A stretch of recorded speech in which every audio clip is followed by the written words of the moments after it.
تو ان کی جتنی سیاسی غلطیاں تھیں ان کے اوپر پردہ پڑ چکا ہے، تو لوگ برا منا جاتے ہیں اس بات کو۔ حالانکہ شیخ مجیب کے مقابلے میں جو ذوالفقار علی بھٹو تھے وہ کن کے آدمی تھے؟ تو یہ خیر تاریخ کی باتیں ہیں، سلسلہ سر وہیں پہ چل رہا ہے، اسی طرح ہی چل رہا ہے۔ تو جو پاکستان کے طاقتور لوگ ہیں، جب تک ان کے سامنے کوئی پولیٹیکل پارٹی کھڑی نہیں ہوتی تب تک سر اسی طرح معاملات چلتے رہیں گے۔ اور ہمارے ہاں پولیٹیکل پارٹی ایک آج آ کے کھڑی ہوئی اپنی طرف سے، عمران خان صاحب، اور وہ کیا کھڑی ہوئی ہے کہ کسی طریقے میری پاکستان کی اسٹیبلشمنٹ کے ساتھ یس مال ہو جائے، پھر سے سکون مال تے مٹھے چول۔ وہ پاکستان کی اسٹیبلشمنٹ کا رول ختم نہیں کرنا چاہتی، پاکستان کی سیاست سے اس کو دور نہیں کرنا چاہتی، بلکہ وہ اس بات کے اوپر بضد ہے کہ آپ پاکستان کی سیاست میں اپنا کردار ادا کریں اور باقیوں کو طلاق دے دیں، یہ باقی جو پارٹی ہیں ان کو فارغ کریں۔ میں آپ کا لاڈلا تھا، مجھے ہی آپ کے ساتھ ہونا چاہیے، پھر ہی اس ملک میں معجزے ہو سکتے ہیں۔ اور میں بار بار کہتا ہوں، یہ فقیر کی بات آپ ذہن میں رکھیے کہ عمران خان صاحب جتنے ہینڈسم 2010 میں تھے، 11 میں تھے، اتنے ہی ہینڈسم وہ آج ہیں۔ مسئلہ جو ہے وہ عمران خان صاحب کی شکل کی پسند یا ناپسند کا نہیں تھا، مسئلہ ان کی کیپیبلٹی کا تھا، مسئلہ پاکستان کی سیکورٹی اسٹیبلشمنٹ کے شوق کا تھا کہ وہ شوق پاکستان کو بہت بھارے پڑے ہیں، ان کے تجربات کا تھا مسئلہ۔ تو لہٰذا باجوہ صاحب کو باقی مسئلے بھی تھے اپنی جگہ کے اوپر کہ وہ ایکسٹینشن لینا چاہتے تھے، لیکن وہ اب یہ بتا رہے ہیں کہ جناب کہ میں تو نہیں کر رہا، میں تو یہ نہیں کر رہا۔ تو میں نے کل بھی یہ گزارش کی تھی کہ عمران خان صاحب اور پاکستان کی جو سیکورٹی اسٹیبلشمنٹ کے اس وقت کے جو ہیڈ تھے، امام تھے جناب جنرل قمر جاوید باجوہ صاحب، وہ جب سیم پیج پہ ہوا کرتے تھے تو ایک دوسرے کے گیت گایا کرتے تھے۔ وہ بصری شواہد پڑے ہوئے ہیں، آڈیوز پڑی ہوئی ہیں، ویڈیوز پڑی ہوئی ہیں ایک دوسرے کی تعریف فرماتے ہوئے کی، لیکن اب ایک دوسرے کا گریبان جو ہے وہ پھاڑ رہے ہیں، ایک دوسرے کے گلے پڑ رہے ہیں۔ میں نے کل بھی آپ کو کہا تھا، وہ کلپ آ گیا سامنے عمران خان صاحب کا جس میں وہ کہہ رہے ہیں کہ جی کہ مجھے قتل کروانے کی کوشش کری پاکستان کی سیکورٹی اسٹیبلشمنٹ اور پاکستان کے حساس ادارے، اور ایک ایسا شخص جو جناب پورے ملک کو جوڑ کے رکھ سکتا ہے، نہیں جوڑ کے رکھ سکتا۔ آپ پورے ملک کی عوام کی خواہش نہیں ہے، آپ ایک تجربہ تھا، اور وہ خواہش کہہ لیں یا جو حمایت کہہ لیں، جو ووٹ کہہ لیں، وہ پیدا کیا گیا تھا اور وہ اب بڑے طریقے کے ساتھ وہ ختم ہو رہا ہے۔ تو جنرل باجوہ صاحب نے منصور علی خان صاحب سے بات لمبی ہو گئی گفتگو کرتے ہوئے، جو جاوید چودھری کے صاحب نے کالم لکھا، اس میں ایک لائن تھی جس کے اوپر ان کو اعتراض تھا، اور وہ لائن یہ تھی کہ یہ ہماری ریڈنگ تھی کہ عمران خان صاحب جو ہیں وہ اگر رہے تو پاکستان نہیں رہے گا، یا یہ لوگ رہے تو پاکستان نہیں رہے گا۔ یہ عمران خان صاحب اینڈ ہم نوا، وہ ہوتا ہے نا فلانا کوالتے ہم نوا، عمران خان اور ہم نوا رہے تو پھر انہوں نے وہ ایک دو اور مثالیں دی، اسد عمر صاحب کی دی۔ اسد عمر صاحب بھی تردید کر رہے ہیں، ایک طرف تردید جو ہے وہ کر رہے ہیں جناب قمر جاوید باجوہ صاحب، منصور علی خان صاحب کو فون کر کے انہوں نے یہ والی بات کہی ہے کہ میں نے جاوید چودھری صاحب کو بھی کہہ دی ہے کہ یہ بات جو ہے یہ سیاق و سباق سے ہٹ کے آپ نے لکھ دی، میرا کہنے کا مطلب یہ نہیں تھا، یا یہ بات میں نے نہیں کہی۔ تو پریشر سر ہو سکتا ہے کہ وہ ان کو لگ رہا ہو کہ نہیں جی کسی پارٹی کے خلاف یہ والی بات نہیں کرنی چاہیے، وہ والی بات نہیں کرنی چاہیے، ممکن ہے، لیکن سر ایک دوسرے کی تردیدیں آ رہی ہیں، اور تردید پہلی کی ہے محمد مالک صاحب کے ساتھ بیٹھ کے، یعنی پہلی تردید تو یہ میں نے آپ کو سنا دی، لیکن باقی باتیں وہ کہہ رہے ہیں بالکل ٹھیک ہے کہ نہ زبان اپنی تھی، نہ کوئی کردار تھا، نہ بھی، اور پھر اس سے پہلے وہ آ گئی تھی نا کہ ان کی ویڈیوز، جنرل باجوہ صاحب نے عمران خان صاحب سے کہا تھا کہ آپ کے لوگوں کی ویڈیوز ہیں ہمارے پاس، انہوں نے پھر ایک ویڈیو بھی دکھائی تھی شہزاد اکبر صاحب کی۔ تو پھر اس کالم میں، یہ پچھلے کالم کا ذکر ہے، اس کالم میں انہوں نے لکھا کہ جی کہ ان کو تو اپنی زبان کے اوپر کنٹرول نہیں ہے، ان کو تو ملک چلانا نہیں آتا تھا۔ اسد عمر اور باقر صاحب نے مجھے فون کیا، رضا باقر صاحب جو گورنر اسٹیٹ بینک تھے، تو انہوں نے کہا کہ جی بیڑا غرق ہو گیا، تو میں نے جا کے پھر خان صاحب کو کہا، اسد عمر بھی تھے اور بھی باقی لوگ تھے، شوکت ترین کو انہوں نے کہا کہ ہم کہتے تھے کہ اس کو کیوں لا رہے ہیں، یہ تو اپنا بینک نہیں چلا سکا، ملک کا بٹا بٹھا دے گا۔ تو بہرحال اسد عمر صاحب نے کہا کہ جی اس طرح کی کوئی میٹنگ نہیں ہوئی، اس طرح کی کوئی بات نہیں ہوئی، مجھے باجوہ صاحب کے سامنے لے جائیں سر، سارے آنکھوں سبحان اللہ۔ اب یہ وہ وقت ہے سر، یہ اس کو کہتے ہیں قدرت کا فیصلہ،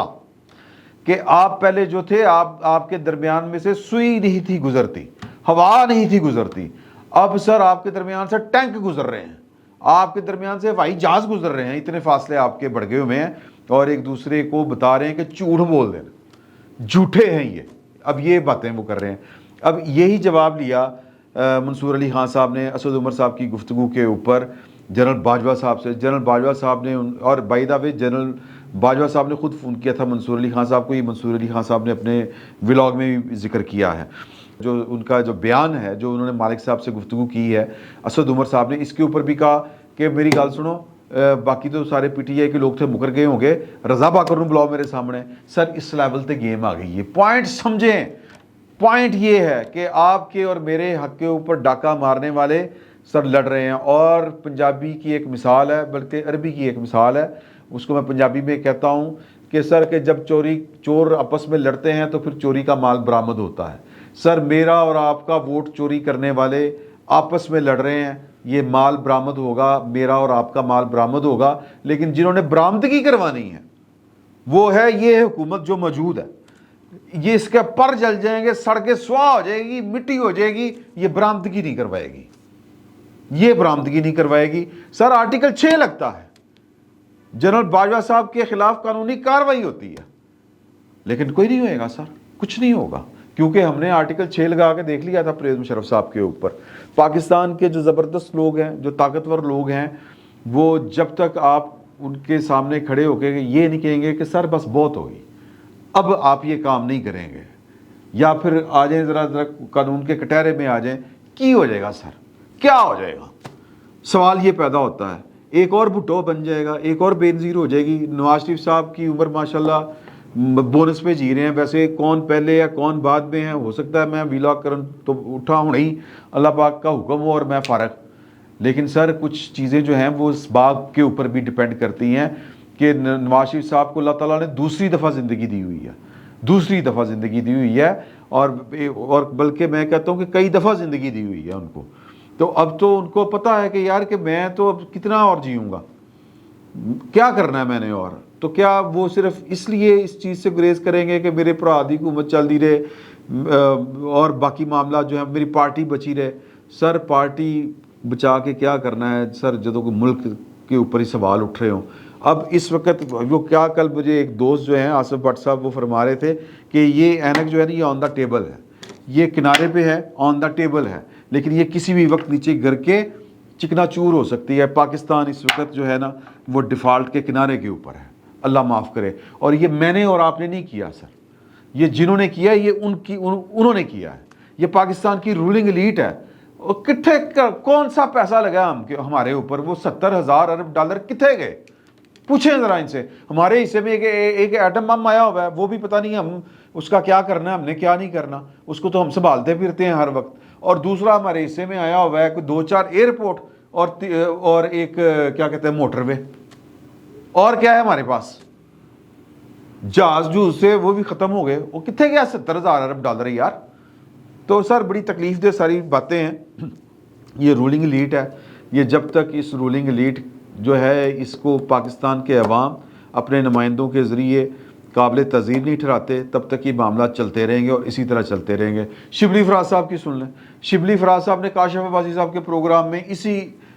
جو کالم ہے اس کے حوالے سے کہا, میرا خیال ہے کہ باجوہ صاحب دے والوں ہوئی یہ ملاقات ہیں جی, ان کی خواہش کے اوپر ہوئی ہے. سر جتیاں کس گئیاں عارف الوی صاحب کیاں. عارف الوی صاحب گوڈے گٹے پکڑتے رہے باجوہ صاحب کے کہ ملاقات کر لو ملاقات کر لو. باجوہ صاحب کو بھی خیر آئی ہوئی تھی کہ شاید جو ہے کوئی عمران خان کا پھر کوئی فلوک لگ جائے اور مجھے اس طرف سے ایکسٹینشن نہیں ملتی تو اس طرف سے مل جائے. اور یہ باتیں, یہ سر یہ کہنا کہ جی کہ میں یہ نہیں کر رہا تھا, میں وہ نہیں کر رہا تھا, باتیں بڑی غلط ہیں, بڑی خوفناک ہیں. اور یہ جو سارے بندوبست تھے عمران خان صاحب کو ہٹائے جانے کے, ان کی نالائکی, اور پھر فوج کا مجموعی فیصلہ جب انہوں نے آنکھیں دکھانی شروع کی جنرل باجوہ صاحب کو, کیونکہ پائنے عادت ہوتا چشم نے, اور ٹھیک کر رہے ہیں جو کر رہے ہیں پاکستان کی ان طاقتور لوگوں کے ساتھ کہ جنہوں نے ان کو لائے تھے کہ وہ کہتے ہیں نا وہ احسان کیا ہے کہ دیکھ کے کرو پرک اتر جاتا ہے. میں اس زیادہ تفصیل میں نہیں جاتا ہوں, تو مزے لو سر. لیکن بات یہ ہے کہ جو ان کو پاکستان کی فوج نے جو بھی فیصلہ کیا تھا کہ اب ہم نے سیاست میں نہیں آنا, یہ نہیں کرنا, وہ نہیں کرنا, اس سے پہلے معاملات کہاں سے شروع ہوئے تھے. عمران خان صاحب سے تنگ جو جب آئے تھے یہ فیصلے جو ہوئے تھے ان کی کارکردگی سے ہوئے تھے. اور پھر کہاں کون جاتا رہا ہے لندن نواز شریف صاحب سے ملنے, تو سر یہ بڑی خوفناک باتیں ہیں، اور پھر وہاں پر جا کر کیا کیا فرمائشیں ہوتی تھیں، اور پھر وہ جو کہتے ہیں میاں صاحب تھے، میاں مٹھو صاحب تھے، پتہ نہیں کون کون سی باتیں جا کے کرتا تھا، ملک احمد صاحب کے ذریعے کون کون سی فرمائشیں پوری کروائی جاتی تھیں یا کروانے کی کوشش کی جاتی تھی، آخری وقت تک معاملات کتنے گڑبڑ تھے۔ یہ تو جب نواز شریف صاحب اب خود بولیں، ہم کیا بولیں، خود بولیں گے تو پھر پتہ چلے گا، اور پتہ نہیں وہ کب بولیں گے، اللہ بہتر جانتا ہے۔ تو پوائنٹ اس میں یہ ہے کہ یہ ایک ڈرٹی پالیٹکس تھی، ایک ڈرٹی جس کو کہتے ہیں نا کہ فیئر پلے نہیں تھا سادہ الفاظ میں، لیکن چیزیں جب آپ کے ہاتھ سے نکلتی ہیں تو پھر نکلتی جاتی ہیں۔ باجوہ صاحب کے ساتھ بھی یہی ہوا، عمران خان صاحب کے ساتھ بھی یہی ہوا۔ ایک اللہ تعالیٰ کی وہ اللہ تعالیٰ کا قول ہے نا کہ جی کہ واللہ خیر الماکرین، کہ اللہ تعالیٰ بہترین حکمت کرنے والوں میں سے ہے۔ آپ چلتے رہیں، آپ بناتے رہیں پلانس، اللہ تعالیٰ بھی پھر پلان بلانے والا ہے۔ آپ کے پلان تو یہ تھے، پتہ نہیں کیا کیا پلان تھے کہ کس کو نکالنا ہے، کس کو لانا ہے، اور پھر اگلے 10-15 سال تو آپس میں اب یہ لڑ رہے ہیں اور یہ لڑتے رہیں گے۔ شبلی فراز صاحب کی گفتگو بڑی مزے کی ہے، میں وہ مزے لے کے سنانا چاہ رہا تھا، لیکن میرا ٹائم گزر رہا ہے۔ کس طرح عمران خان صاحب نے بال سیدھے کیے، روٹی وہ کرو وہاں انہوں نے پوچھا سوال کاشف بازی صاحب نے کہ کھانا نہیں کھا کے نکلے، اس کا مطلب ہے کہ میٹنگ ناخوشگوار ہوئی تھی۔ سر جب میٹنگ ہوئی تھی تب خبریں یہ آ گئی تھیں، یہ ٹیلنگز نے آپ کو دی تھی کہ میٹنگ ہوئی ہے اور ایک تلخ جو نوٹ کے اوپر ختم ہوئی ہے، آپس میں لڑ کے اٹھ پڑے تھے، کیونکہ وہ ان کی بات نہیں مان سکتے تھے اور ان کی بات ان کے ماننے کی نہیں تھی۔ عمران خان صاحب کہتے ہیں حکومت توڑو، کہتے ہیں میں کہ میں توڑا، تو اس طرح کے معاملات تھے۔ تو روٹی تو مجھے یاد آ گیا ہے، منصور علی خان صاحب نے تو 2 دفعہ دیکھا ہوا ہے۔ سر میں نے عمران خان صاحب جب چھوٹی سی پارٹی چلایا کرتے تھے، ٹانگا پارٹی، ہم نے تو تب ان کو روٹیاں کھاتے ہوئے دیکھا کہ گھر کی روٹی کے علاوہ باہر کی روٹی نہیں کھاتے، اس لیے انہوں نے ایوان صدر میں روٹی نہیں کھائی باجوہ صاحب کے ساتھ۔ سر باجوہ صاحب کے ساتھ بیٹھ کے پتہ نہیں یہ کیا کیا کرتے، صرف آپ روٹی کی بات کر رہے ہیں، اے نال بعد چاہ بھی پیندے، میٹھا بھی کھاندے، اگر باجوہ صاحب ان کی بات مان لیتے۔ تو سر سمپل فارمولہ یہ ہے، فارمولہ نہیں کہنا چاہیے، کہ 100 گاجر 7 سرے تے گنڈ یہ ہے کہ آپ کے اور میرے ووٹ کے چور آپس میں لڑ رہے ہیں، اور چوری کا مال برآمد نہیں ہوگا، کیونکہ چوری کا مال برآمد کرنے کے لیے تھانے دار تگڑا چاہیے،